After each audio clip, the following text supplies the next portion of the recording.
We're outside today working on more of our raised beds, working on retrofitting them with the tin from our house, the metal from our house. Matt's going to work on this one behind me that you can see with the arch. He's going to work on that one today, work on seeing if we can get at least one side of it done. Maybe we'll get both, but at least one side. I think I'm going to help Matt with whatever he needs me to help him with. But right in front of the greenhouse there, where I left all my stuff, just walked away last year when at the end of the summer and fall, just walked off and left all that mess where I had herbs and flowers growing right outside the door. I think I'm going to work on cleaning all that up.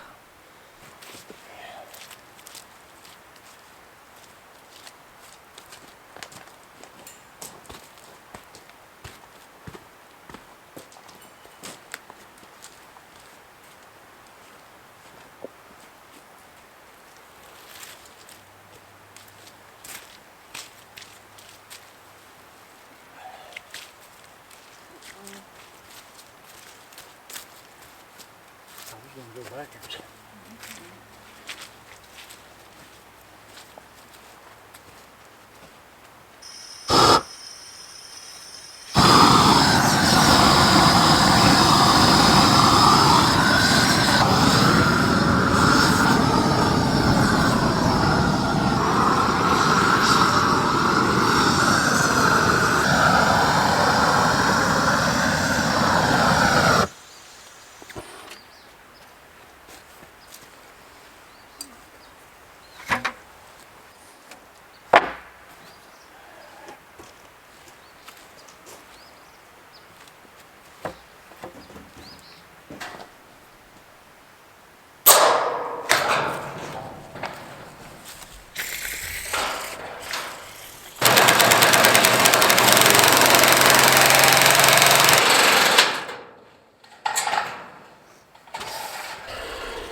Thought all this up in my head laying in the bed.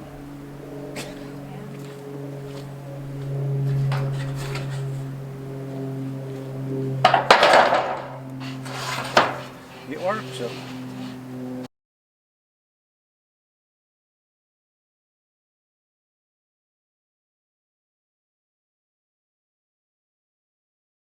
While Matt's over there working on the beds, I'm going to tackle this mess that I left from last fall. Some of the plants are starting to come back out, so I'm just going to cut back all of the dried material. And I'm going to pull all the bags out from there and clean out behind them.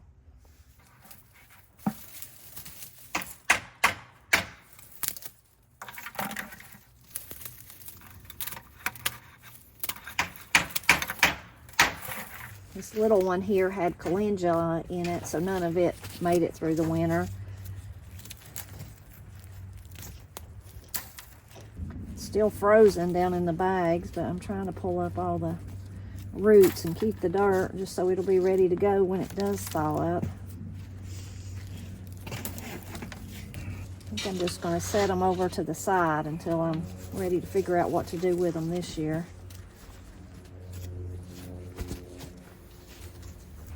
This is some mint, and it has actually grown out the bottom. The roots were attached to the mulch underneath. So I don't know what I'm going to do about that, but first I'm going to just get all the dried growth from last year out.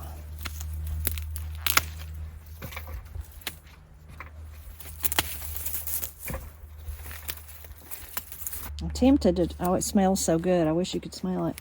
I'm tempted to take it over on the bank and just see if I can dump it out and let it start growing over there around some of our raised beds on the bank. Mint can really get away from you though, but usually, oh, it smells so good.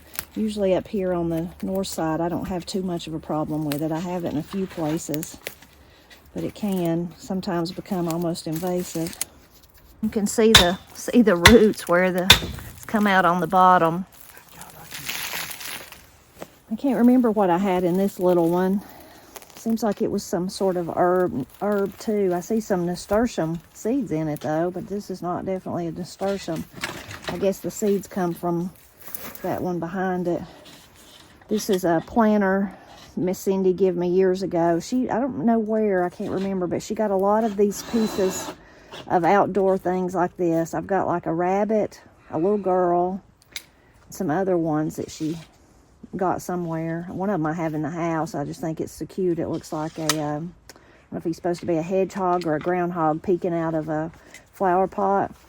Anyway, but definitely whatever I did have in it died during the winter.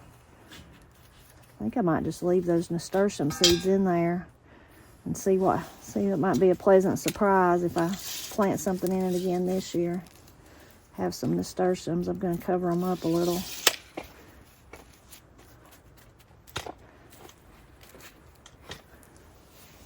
This one back here had this is nasturtiums from last year in it.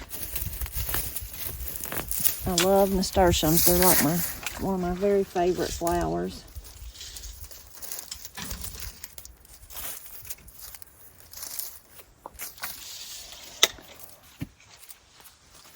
I'll move it closer.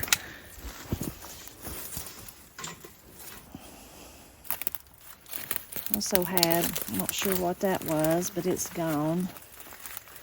It's so dry. I can't believe this rosemary has tried to hang on all winter. It's kind of been protected back here from the cold, but it's also been protected from any kind of rain. So I'm going to cut it way back and just see if it comes back out. Again, I wish you could be here to smell it. It smells so good. Might even lay those down and take them inside. I don't know. So I definitely need to pull this one out and go get some water even and water it. Probably would be good. It may not come back. It may be too late for it, but we'll see. It sure is a tough one though. It survived the dry and the cold.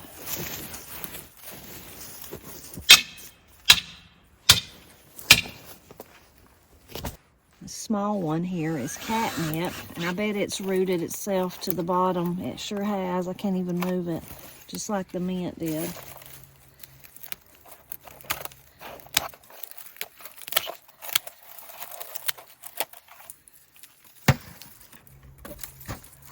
It's really thick and healthy. It needs to be put in a bigger pot, of course. You can see. This one's so flimsy it may break when I get it, if I finally get it out.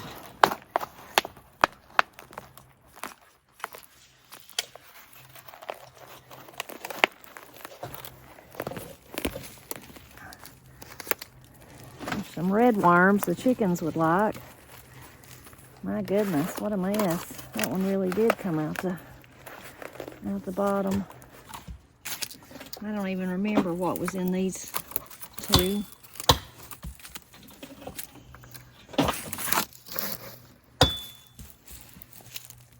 The ground's so frozen I can't really pull that root up.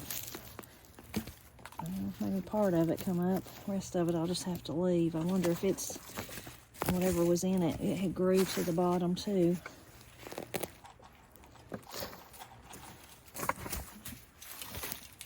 Corey got me these. They look like they're ceramic, but they're actually like a type of metal last year. I really like them. I don't even remember what I put in this, but I don't think it did very good, and it's frozen solid, so I can't do nothing with it right now but move it. Well, the only one that's left is that big one. I had petunias in it, and they were just lovely. They were beautiful. I got them from Satterfields. Maybe I can get some more this year, but I'm going to try to pull it out and move it just to straighten up behind it.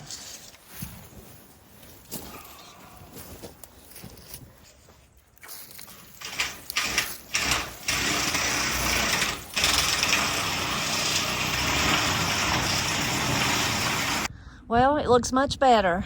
I put the rosemary out where it could get some rain and watered it good. I don't know if it'll come back or not.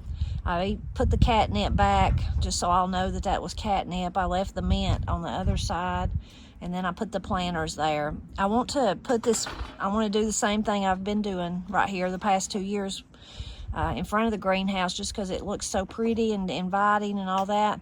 But I do need to think about pulling them out further, just so that the rain gets them fully. That big one that I had the petunias in, I had another big one on the other side, and both of them I had to keep watered because that overhang on the greenhouse doesn't allow for the rain to hit them. So it'd be easier if I didn't have to think about them as often. We usually get plenty of rain, but of course if something's covering something, it can't get any rain. This is the other side of the greenhouse door. So there's the other big one that I had some things planted in last year. They were really beautiful, and I did clean it out. I just never managed to clean the other side. And then right here in front of this bed is some more things that need to be cleaned out. Well, those two on the end there, that's the mint, and then the other one that I cleaned out, that's the petunias. And I'm going to clean that out, but I'm also going to I need to add more dirt to that this year. And then these two are empty. I can't remember what we had in either one of them, but I'll put something in them again this year. Here's some more of our grow bags that we've moved around while we've been back here working in the last few weeks. They don't have anything in them. Those don't. Well, one of them's got mat screws in them, I see. We had potatoes in those two larger ones. And then this one was full of comfrey, and you can see it's beginning to come back out, but look how it grew. It's crazy. I've got to divide that. I've got to take it out and divide it. I can't leave it another year. That was actually the first year that it was in here, but it really, really took off. So I need to take it out and separate it and plant it in some different places. These large grow bags that we have back here on the back side of the front side, I guess, of the greenhouse, we planted some things in them last fall. They didn't really do that great. Some turnips and beets, they didn't do anything. The only thing that did any good was the kale that we've been eating it. It's about gone now, though. But we usually put tomatoes in these right here that I'm standing right in front of. This year, I think we're going to put potatoes in all of them. We're not going to put tomatoes in them for sure. This never works out. The tomatoes never do really that good here. And then since it's so close to our other tomato bed, it ends up being a jungle that you can't get through.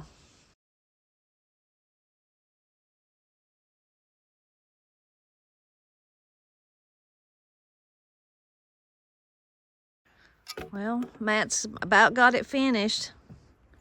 He's just putting this one last side on. Looks really nice.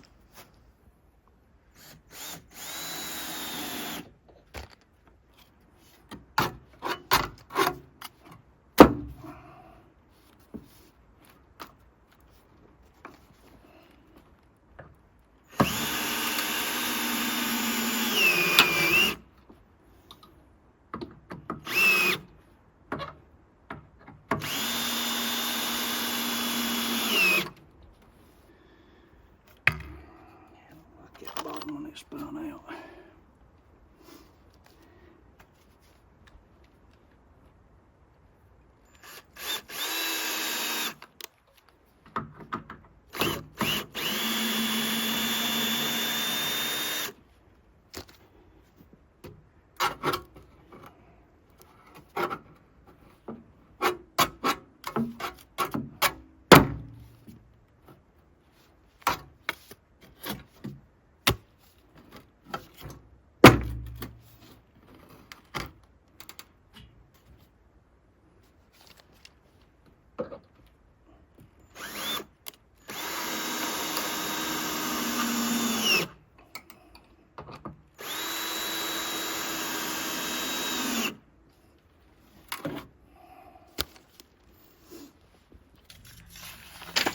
Went back and burned the ends for Matt. You know, they say this is going to preserve the wood, but also it might repel bugs, which Matt says it's talking, you know, people that say that are talking about bugs that would damage the wood. But I'm hoping somehow it has an effect on the pesky little squash bugs. This bed is usually the worst that we have for squash bugs. And it's not even, we don't even grow squash in it. We grow cucumbers in it. And they adore our cucumbers. So maybe that'll be an added benefit of the burning the wood. Into a series of events you've been doing already. Yeah. Matt's being a little accident prone. I'm spilling. You do a better job than I do. Spilling the hot chocolate.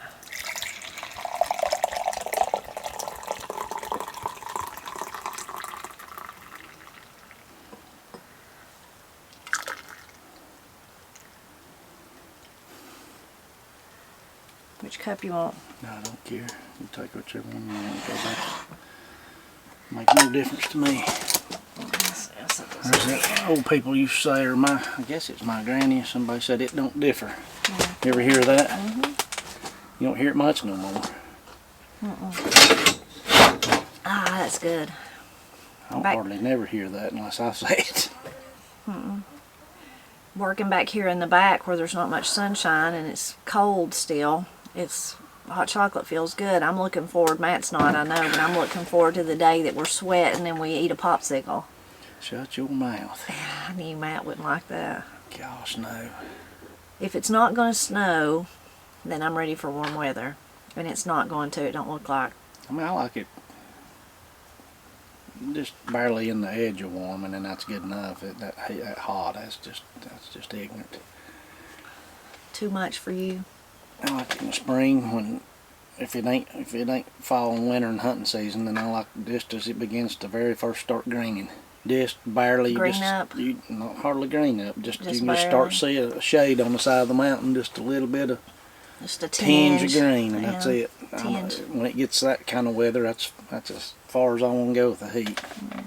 And it's usually still cold mornings, and I like it. We've had some really warm days, not so much up here on the Goat Bluff, but down through the settlement. And if it continues, everything's going to be bloomed out.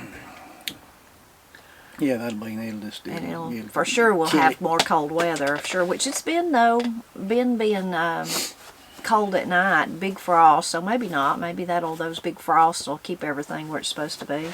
I hope so. Maybe. I hope so. Well, I sure am glad we got one more bed. How many? We just like 2 more back here. The other part of the arch, and then the Tommy toe bed, right? Is that all? Yeah. So just 2 more. And it's up to you from there where we go with it. We still got loads and loads of tin. Yeah. We might be able to do it on the 2 up here that are off the bank, but they're still in pretty good shape, so there's no big hurry on them. The asparagus bed and the asparagus, and last year we had taters in it, tater bed. Yeah. But they're both in pretty good shape, whereas these up here were not. Now that one that we didn't get to today, it was probably the best out of these 3. Yeah. It's not been that long, I don't guess, since you redone it. It's been, gosh, I don't know, 3-4 years. But that's white oak on it, and I cut it right there above it and fell it down the bank and sawed the links and just rolled them right over to the bed, so it wasn't so awful bad. Is that why it's probably lasted better, maybe? Yeah, it's because it's white oak. It'll last a while. I mean, it'll all rot, but that's why it's held up better than some of that other stuff was pine. It ain't gonna last no time.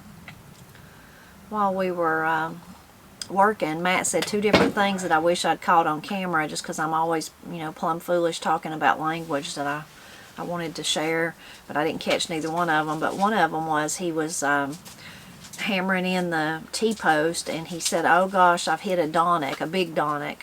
So a donic is a rock. I've never heard no one use that when I was growing up, but Matt uses it. And I think I first learned about it either from Jim Cassidy uses it, so maybe from him, or just from my dictionary, one of my dictionaries, one of my reference books. But Matt says that he heard it in Haywood County his whole life. Yeah, I've heard that all my life long. I always thought I don't even think about it being funny, but it is actually. Yeah. And I don't know where it come from. I guess it's, I mean, it might be Scotland or Ireland or something like that. Yeah, over yonder, but when I first heard it, I thought it was kind of comical. And now it's just secondhand using it, Then people look at you like, what are you talking about? It's neat, things like that, though, words. That's one of the reasons I'm so obsessed with it, words and phrases that like that one that Matt knew in Haywood County, and not saying that everyone in Haywood County says that, but that Matt heard, and then, 2 hours west this way, I'd never heard it. And then actually Jim Cassida, between us kinda, he had heard it. He grew up hearing it too, so interesting how those usages work. Even more pinpoint than that, it'd be something that maybe I grew up saying is really, really common, and just over the ridge there in Pinhook, somebody grew up there and they didn't say it. Sometimes it's down to the holler, literally. It's familiar. Yeah, for sure. Anyway, and the other thing he said was there was a helicopter that went over, and you could hear it coming, getting closer and closer. And of course, we stopped to look because they're more low flying than planes are, and you can actually see them. And so we were watching it go over, and Matt said that one's, what did you say, really stretched out? Yeah, I said that nare's stretched out. That nare's stretched out. And I said, what do you mean? I thought he meant like it was, he could tell by how it was running, it was about to quit or something. But he said, no, I mean stretched out like how a horse runs. Stretched out means it's really going fast. That's all it can do. Or an old dog, when they're after something and they can see it, they pick up the pace and just as long a stride as they can make, and that's the old timers call that stretched out. Stretched out. So it's another one that if I have heard it, I've forgot it. I've heard that in all my life. So you learn stuff from me. I'm smart. I learn all kinds of stuff from you. You are smart. No, you are. I'm That's not. the truth. That kind of stuff there, learning that's not going to get you nowhere. No, you are smart. Well, but for somebody like me that's obsessed with language and dialects and accents and phrases and words. Yeah. So, that's pretty cool. I know lots of them. Some of them are not very family friendly, but I know lots of them. I know.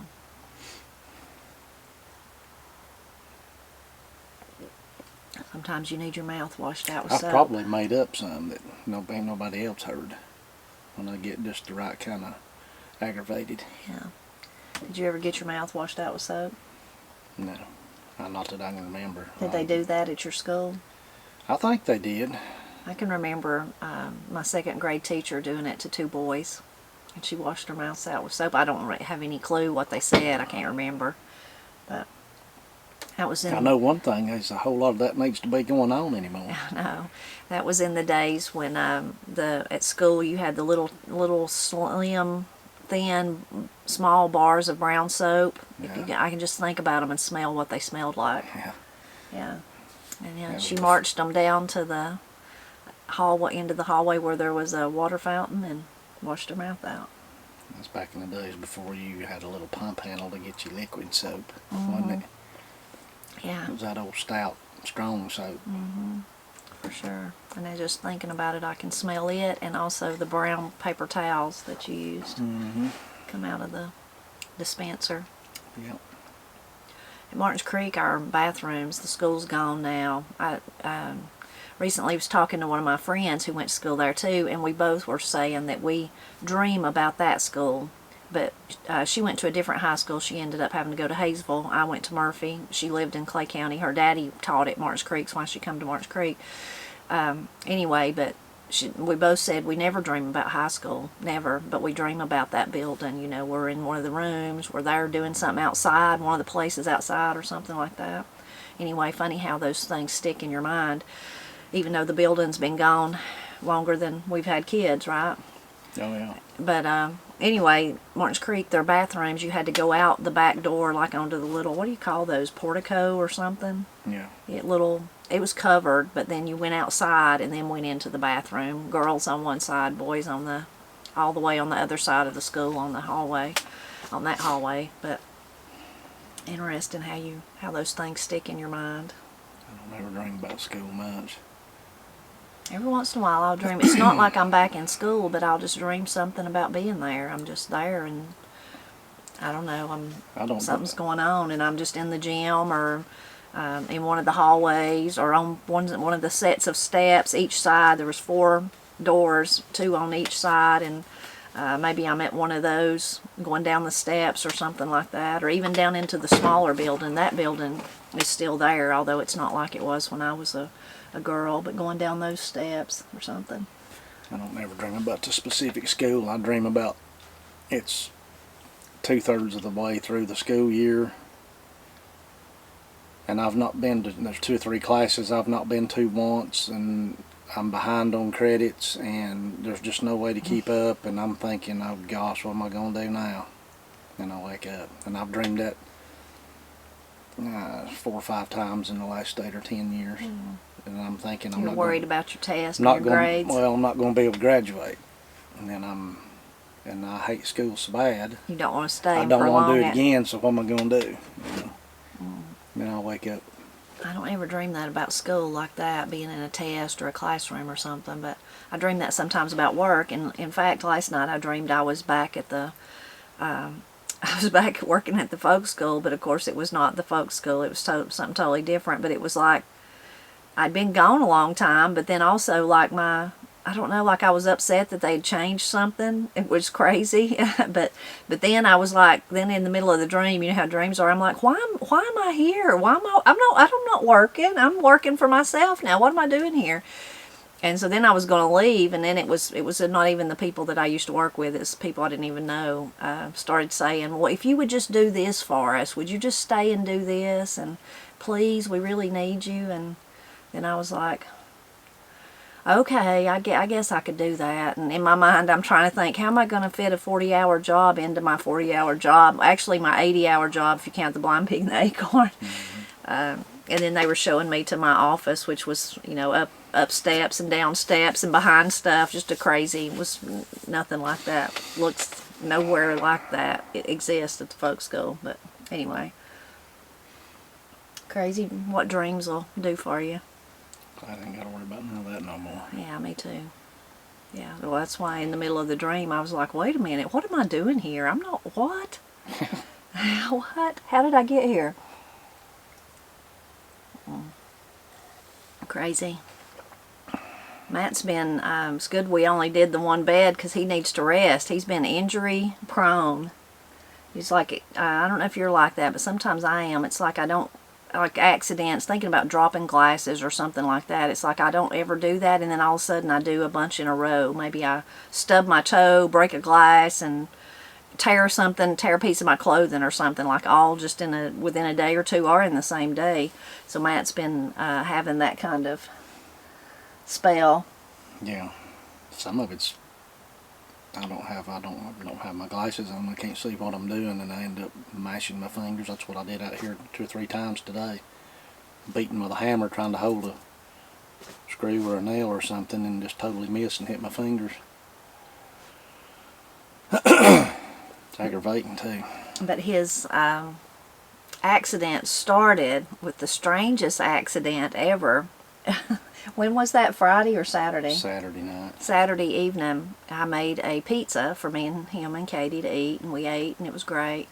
And there was 2 little pieces left, and I just left them in the kitchen because I figured somebody would eat them before we went to bed.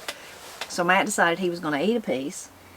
Well, I just got through eating supper and went in there to put my plate, or wash it or whatever, and there was 2 or 3 of them little bitty pieces left, and I thought I'll get one of those because it's just 2 bites.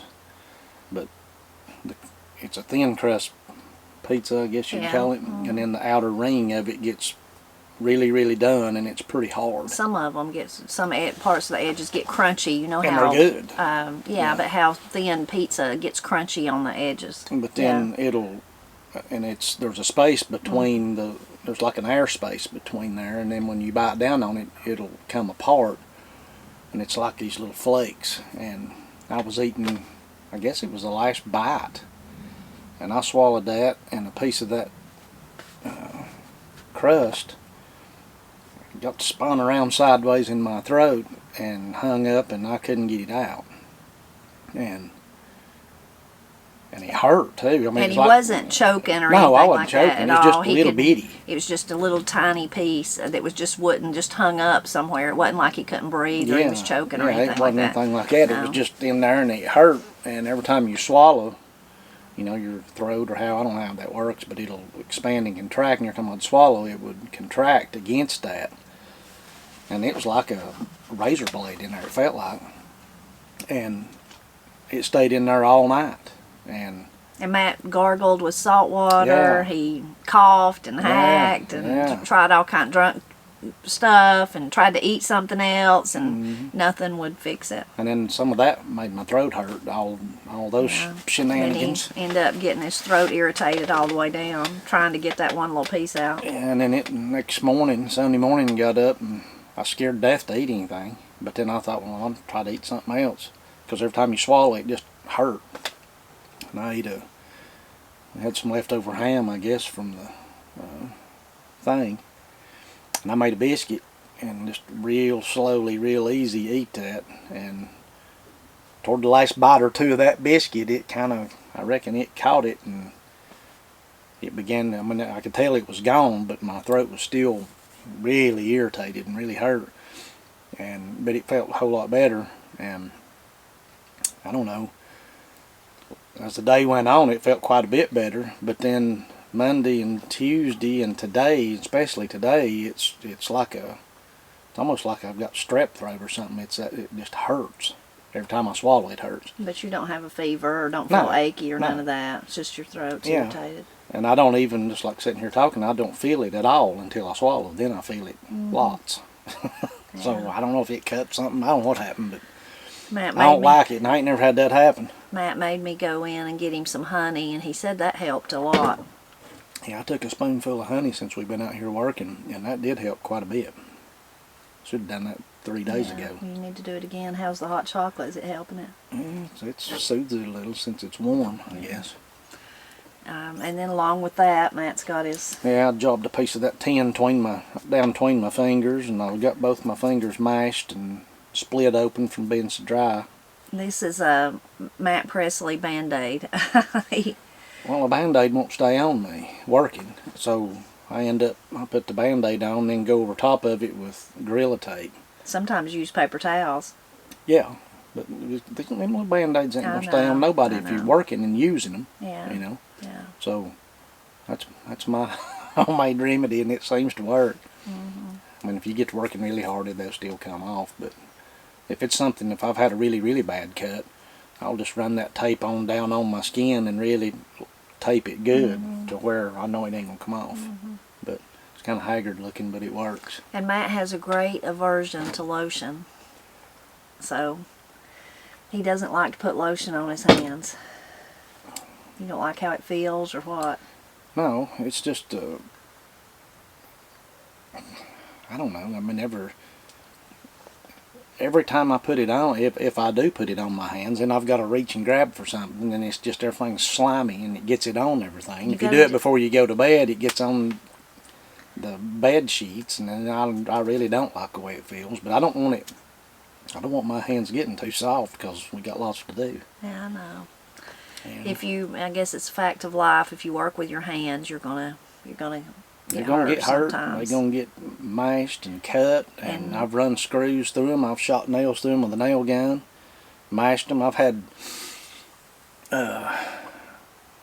different times. I have had the nail on 2 different fingers knocked completely off. The whole thing, all the way down into the cuticle. Yeah. Twice. Painful. Once when we was building a house here, but one time, even back before that, dropped a cross tie on it, and I was helping a guy load cross ties on a utility trailer, and he couldn't handle his end, and he dropped his end while I still had a hold of mine and didn't let me know he was going to. Kind of like out here a little while ago. Kind of like what I did to Matt earlier today with one of the logs. Same thing.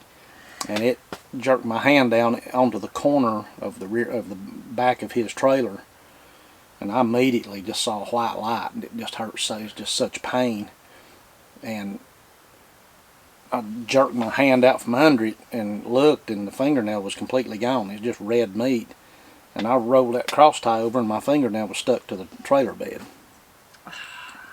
Painful. And I was walking around holding it, and golly, it hurt. And it made me so mad, I almost climbed all over that guy. But and at that time, I would have been prone to do that when I was young, you know, like that. But then he's an old white-headed feller, so I thought, you can't do that. You know? But I felt like it. I wanted to. Boy, it made me mad. And it took 6 months for it to grow back. Now, if you've noticed Matt's fingernails, some of them, people think that he's hammered them or whatever, but Matt is like you're one of the lucky people in the whole world. It's like, I think is it 3% or 1%? I can't ever remember. 3% of people that has psoriasis that doesn't have it on their skin, it's in their fingernails. Mm-hmm. So that's what it is. It's not like I don't like a infection or fungus or nothing like that, but it's not that he got hurt either. Yeah. And he's tried all kinds of things. Miss Cindy made that her mission, and natural things, and nothing really seemed to work. And then the stuff the dermatologist would give him, it's one of those things, I can't remember the name of it, but that you have to go back ever so often and have your liver checked. Yeah, and so Matt was like, no, thank you, I'm not doing that. Yeah. So, but Miss Cindy tried everything. She'd research and come up with all kinds of course, natural, thinking of natural things. Anyway, they look bad, but he says they don't hurt. Not much. Occasionally they do if I Hit them or hit them or tear part of one of them off or something, and I'm like still that. prone to do that on occasion, working and doing this kind of stuff. But yeah, I ain't taking nothing. I've got to have my liver checked I think it's every 3 months. It was every 3 months or yeah, something. I ain't taking and that nothing. was years ago. We still go. Matt goes to the dermatologist every year, but when she first done a bunch of tests and diagnosed what it actually was. But anyway. Yeah, I'm not doing that. But when you work with hammers and saws and drills and nail guns, you're bound to hurt your hands. I nailed my finger to the roof of a house one time and nailed to it. Luckily, the nail shot, we was putting trusses on a house, and luckily it went through the truss and curled and went into my finger. Went in probably a ½ inch deep. And it was so hot, and it just about made me sick. It hurt so bad, and I was up real high on it, and there wasn't a whole lot to stand on. But luckily, I got my little cat's paw out of my tool pouch and stuck in there and pried it off the nail, and I went ahead and got down because just in case it was hot and it made me sick, I didn't want to faint or fall off or whatever. I went down there and just eased down the ladder and got on the ground in the shade over there for a little while. Taped it up kind of like I've got here and went right back up there and worked out the rest of the day. But that thing right there hurt. I bet. It hurt bad. It was a ring shank nail. So I don't know if you know what a ring shank nail is. It's almost like a screw. It's got threads on it. So it will displace that meat as it goes in. In other words, kind of like screw threads do. And gosh, yeah, it hurt. Well, that was painful. Yeah, it was. Didn't Daddy shoot himself somehow and you had to pull the nail out? What did he do? Yeah, he didn't. He wasn't much on nail guns. We bought one just because they are, and this is back when they first come out? It wasn't when they first come out. It's just this was back when they were a little more rudimentary than they are now. And back then they sold them with what's called a bump trigger on them. They'll sell them now with a separate trigger to where you can change it out to that, but they won't literally sell you the nail gun with that on it, just for safety reasons. And a bump trigger, you can just pull the trigger and touch the plunger to whatever you're shooting and just nail real fast with it. The triggers that come on them, you have to depress the trigger and then redo it every time. Aggravating as they can be. But anyway, that one had the bump trigger on it, and he was up in a tight place with it, and he shot.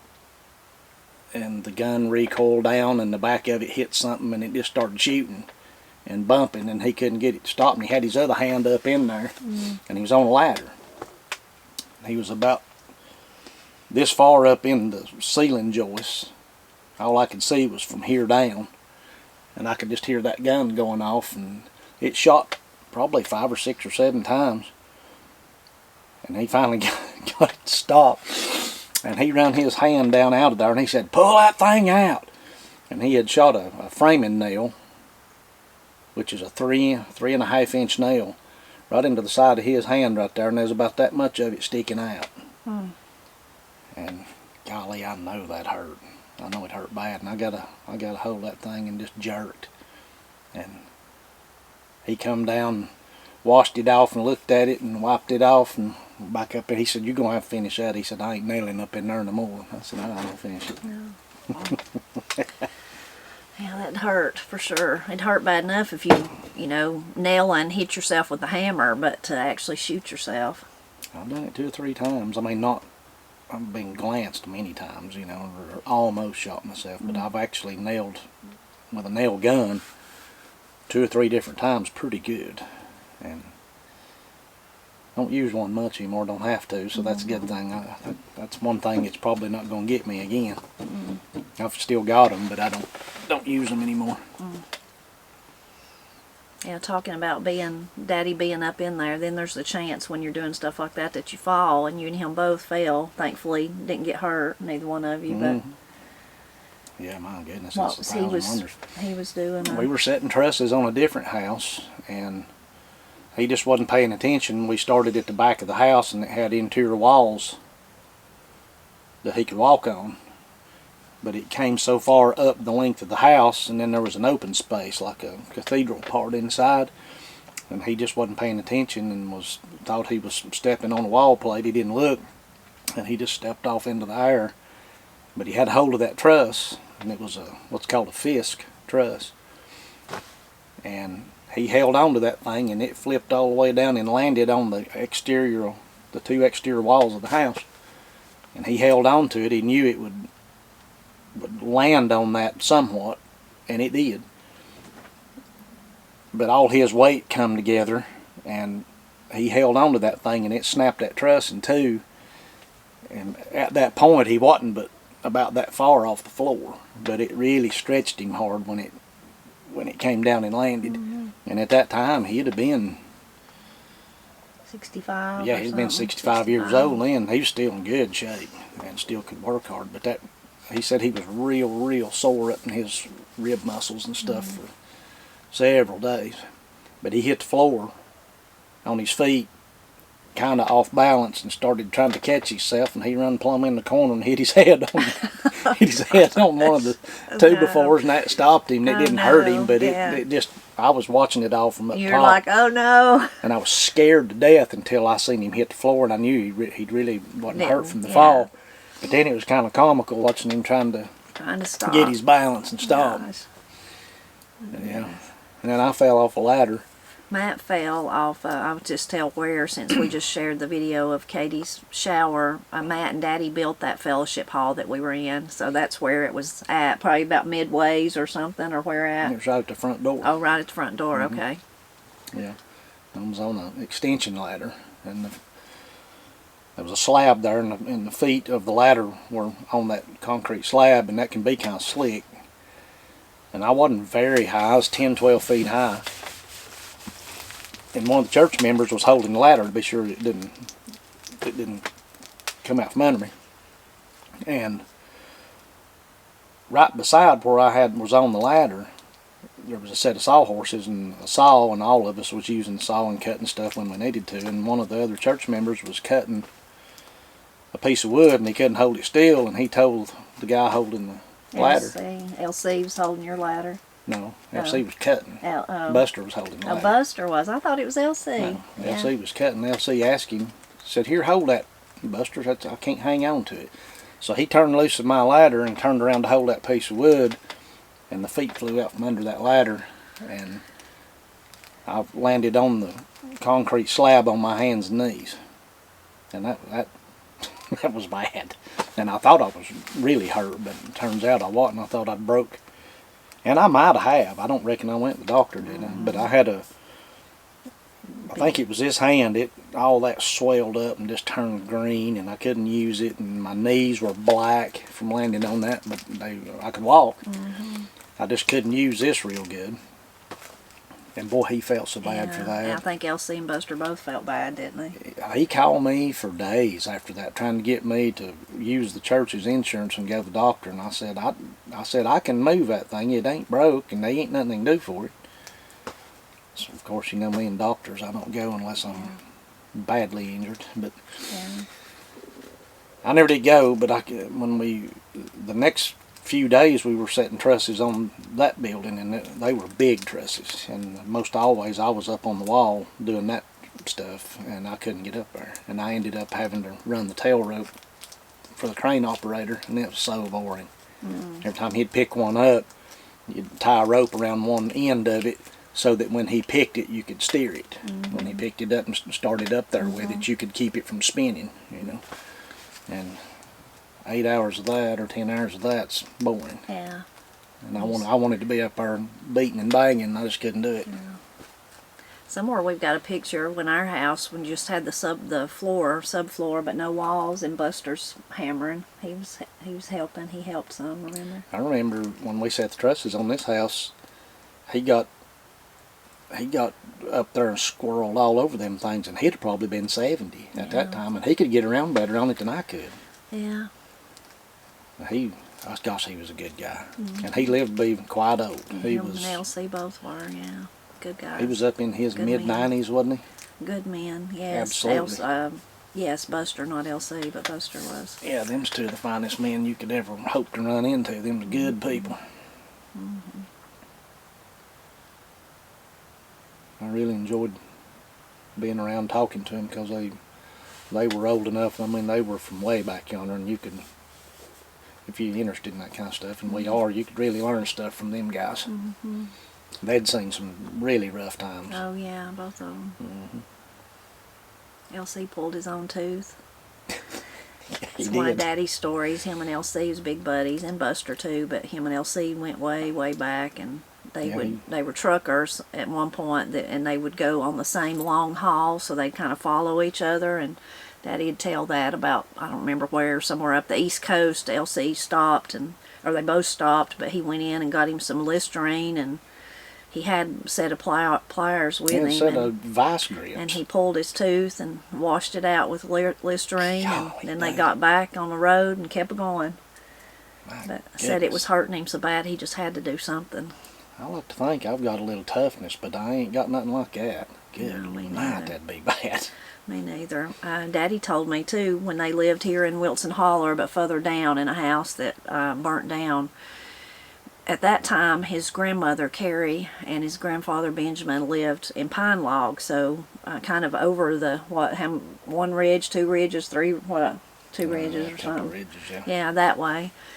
And he had a toothache, and he said he got up, and in those days, you didn't just go to the dentist, you know, and it'd been bothering him, but one morning he woke up real early. He just couldn't sleep because it was hurting him so bad, and I don't know if he told anybody he's leaving or where he's going, or if they just knew if he wasn't there, he probably went to their house. But he said he got up real early and before daylight and just thought he'd go over there and see if they could help him with the tooth. And so he went. He said when he got over there, they was trying to figure out, the grandma and grandpa, what to do for him, you know. And he said they had this, in those days, you know, didn't have indoor plumbing or anything like that, but he said they had this sliver of an old mirror that was just broke. It was on the porch that's where you would wash up. There was some water, and maybe if you was, you know, a man like Benjamin would shave there in that mirror. And he said Benjamin, his grandpa told him, said, well, Jerry, the only way I know to fix it, make it quit hurting, is for you to pull it. But I can't do it, son. I just can't stand to pull your tooth. So he said, you get the pliers and you get by that mirror and you see if you can pull it. And Daddy said he got a hold of it and pulled, and just, you know, it takes to get a grip and where you can pull, but he said he finally got a good grip and pulled, and he passed out. It hurt so bad, he just passed out. And he said, then his grandma and grandpa said, we don't care what we have to do, we're going to have to take this boy to a dentist. And so they got him to I don't know if it was right then or if it was days later, but they got him to a dentist, and the dentist pulled the tooth. But golly. Yeah. Yeah. I don't have any story like that, but I did have a toothache one time, and this was, me and Matt were, I don't know, we'd been married a while, I guess. Corey and Katie was probably, 5, 6, 7, maybe they was younger than that.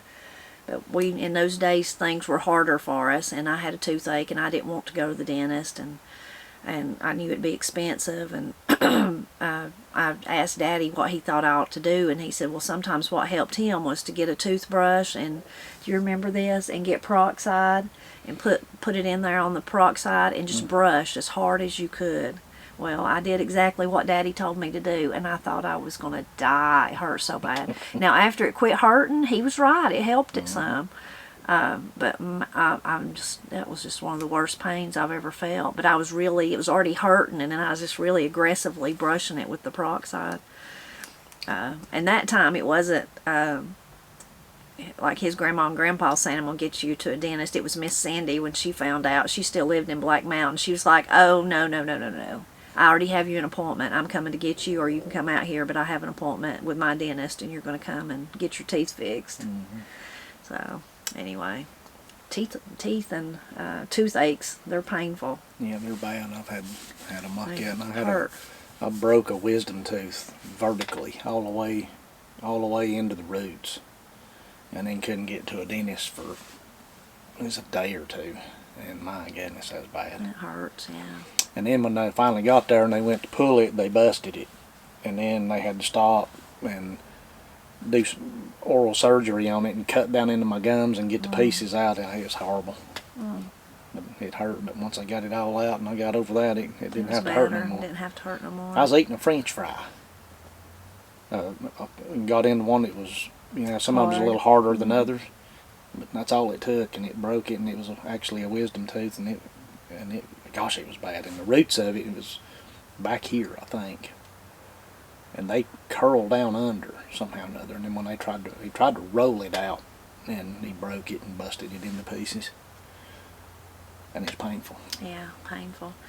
I know I'm going to have to go make Matt some supper, but I got to tell you this last story that's so funny just because Daddy would tell me about it. It was one of his friends. And, years ago, a lot of times people's teeth were bad, and they would just eventually get to the point they just went and had them all pulled and had false teeth. People still do that today, but I don't think it's as common as it was in those days. Anyway, one of his buddies had that done. We had to go all the way to Asheville to do it, and I guess I don't think they would have fitted him the first time for it. Maybe he just went and had them all pulled and then had to go back, or maybe they did fit him. Maybe, I don't know how that works, because anyway, especially but not back then. Anyway, on the way back home, he had a flat tire, and he had to stop somewhere and change it himself. He probably went by himself, and he said, Jerry, I was out there changing that tire, and my teeth, where I'd had my teeth pulled, is bleeding. And he had gauze in his mouth, didn't he? Yeah, I don't know. And I guess he did, yeah. And he's having to spit every so often, but he was just trying to hold everything in and get the tire changed so he could come on home. And he said, all of a sudden, this people stopped, and this man come up behind me and said, excuse me, sir, could you tell me where such and such is? Well, he wasn't. It was further out towards Asheville than here, and he didn't even know where it was at, but he was trying not to talk or not to do anything, and he just was like, like, go away, I don't know, and said the guy left, and said then he come back and just in a few minutes and said, sir, if you could just tell me, I'm lost, could you just tell me where whatever is? And so then he realized he's going to have to open his mouth and say, he's going to have to say, I don't know, I'm not from here, I'm just traveling. And he said, of course, when he opened his mouth, what happened is some blood come out and run down his cheeks or his chin. And he said, Jerry, that fella, he started backpedaling. He run back to his car, and you know why it was? It's because he thought I was one of them Vampeers. And he said, and Jerry, I had on my one good white shirt, and he ruined it. That old feller coming around, I didn't know how to tell him where he wanted to go. He's mad about it, but anyways. One of them Vampeers. One of them Vampeers. Thought I was one of them Vampeers, good. Yeah. Yeah, Daddy'd tell that just like. I remember that. Yeah.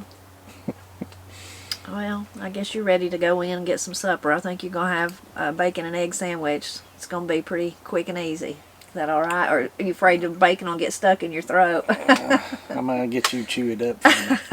That's how old people used to do. Put yours in a blender and let you drink it. Nah, I believe I can eat it. Well, we're always glad when you stop by to visit with us. We're really excited at the progress we're making our garden this year, feed our family here in the mountains of Appalachia.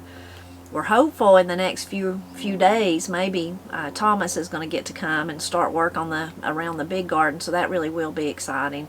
But we're always grateful when you stop by to visit with us and help us celebrate Appalachia.